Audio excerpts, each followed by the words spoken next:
ఆశా వర్కర్ల సమస్యలను పరిష్కరించాలని సిఐటి జిల్లా కార్యదర్శి అన్నముల కిరణ్ కోరారు. సోమవారం ఆశా వర్కర్లతో కలిసి ఆదిలాబాద్ జిల్లా కలెక్టరేట్ ఎదుట ఆందోళన దిగారు.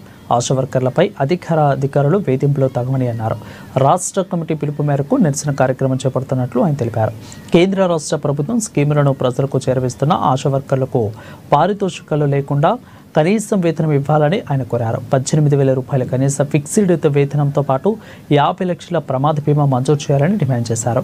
ఇక ఈఎస్ఐ, పిఎఫ్ లాంటి సౌకర్యాలు కల్పించాలని కోరారు. పెండింగ్ సర్వే బిల్లు, యూనిఫామ్ బిల్లులను వెంటనే చెల్లించాలని కోరారు. ప్రభుత్వ మేనిఫెస్టోలో పేర్కొన్న విధంగా ఆశయాలకు అన్ని సౌకర్యాలు కల్పించాలని కోరారు.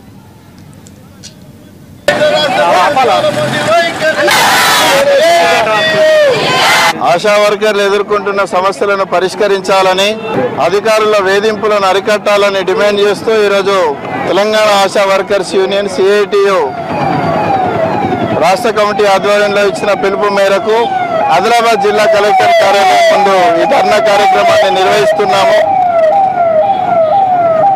ఆశా కార్యకర్తలు ఈరోజు కేంద్రం, రాష్ట్రం తీసుకొచ్చే ప్రతి స్కీముని క్షేత్రస్థాయిలో తీసుకెళ్తూ ఆరోగ్య భారతాన్ని నిర్మిస్తూ అనేక సేవా కార్యక్రమాలు, వైద్య ఆరోగ్య సేవలు అందిస్తూ ఉన్నారు. ఈరోజు ప్రజలకు పనుల్లో కేంద్రము, రాష్ట్రము పోటీపడి ఆశాలతో పనిచేయించుకుంటున్నాయి తప్ప ఆశాలు ఎదుర్కొంటున్న సమస్యలను పరిష్కరించడంలో, వారికి కనీస వేతనాలు చెల్లించడంలో, పిఎఫ్, ఈఎస్ఐ, పెన్షన్, ఇన్సూరెన్స్ లాంటి సౌకర్యాలను కల్పించడంలో మాత్రం ఈ ప్రభుత్వాలు చిత్తశుద్ధిని ప్రదర్శించడం లేదు.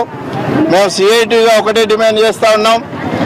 ఆశా కార్యకర్తలందరికీ పారితోషికాలు కాకుండా ఫిక్స్డ్ వేతనం 18,000 రూపాయలు ప్రతి నెల చెల్లించాలి. పిఎఫ్, ఈఎస్ఐ, పెన్షన్, ఇన్సూరెన్స్ సౌకర్యాలను కల్పించాలి. 50 లక్షల రూపాయల ప్రమాద బీమా సౌకర్యాన్ని కల్పించాలి. అదేవిధంగా